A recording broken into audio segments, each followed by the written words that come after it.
Hello, teachers and students. I'm author Kim Ventrella, and I'm super excited to celebrate another World Read Aloud Day. In fact, I'm pretty sure I'm gonna lose my voice big time because I have so many classes that I'll be meeting with virtually. But for those that I can't meet with, I wanted to just share a little bit about my books and a few writing tips in celebration of RAD. So I am the author of several books for middle grade readers, including Skeleton Tree, all about a boy who discovers a finger bone in his backyard. Then day by day, it starts to grow into a full-size skeleton that only children can see. Why is it there? And what does it mean for Stanley and his little sister Mirren?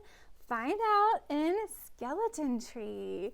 Then another spooky, mysterious story, Bone Hollow, tells the story of Gabe and his dog Ollie.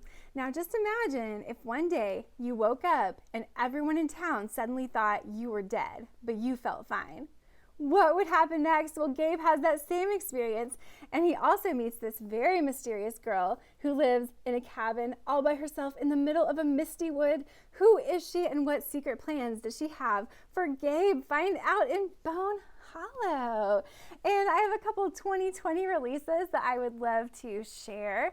One really fun thing from Hello Future Me is that the main character, June, finds this laptop from kind of this really strange shop full of broken objects claiming to have magical properties. When she opens it up, the laptop has a cracked screen and she doesn't even think it's going to work. But then she starts getting messages from someone claiming to be her from 10 years in the future. Could it really be her future self? And will June listen when her future self has an important warning for her? Well, you will have to read that one to find out. The Secret Life of Sam is another 2020 release. You can see two worlds reflected here. The world of the swamps in Louisiana, where Sam grew up listening to his dad weave these amazing, magical tall tales, and the world of Oklahoma, small town Oklahoma. Sam doesn't know anything about it, but he gets dragged there by an aunt that he also barely knows after his dad dies in a tragic car accident. His whole world is turned upside down. All he wants is to go home and be with his dad again. Then, by his school, he finds a tree with a mysterious hollow in the center. It's this huge hole, and sometimes it's filled with dragonflies, just like he used to see in the swamp. And what he learns is that once a day, at the exact moment of his dad's accident, that hollow turns into a portal, and he can crawl through and return home to the swamps and be with his dad once more. Except everything comes alive in large, sinister detail. And he also learns this doorway will not stay open long, so he has to find a way to be with his dad once again. That's The Secret Life of Sam.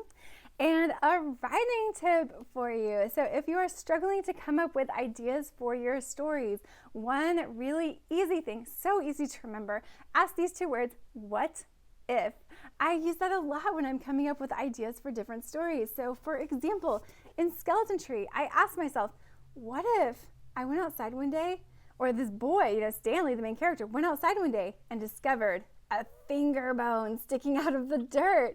What might happen next? Especially if this wasn't any ordinary finger bone, you couldn't dig it up, and then it started to grow like a tree. So I really just started with that image and that idea, and every day I sat down and I answered a little bit more of that question. What would happen if you discovered this finger bone? So those what ifs are so great. What if your future self started sending you messages and warnings?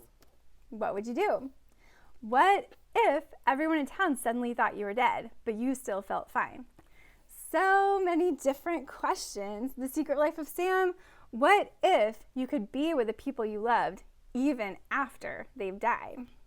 So it's really intriguing to explore these questions in our stories. That's the beauty of fiction, is we can ask any question. Anything we want to be real can be real within the space of a story. So I hope you will go on this World Read Aloud Day and ask your own what if questions, maybe write your own story, and definitely read some great stories. Thanks so much, everyone. Happy World Read Aloud Day.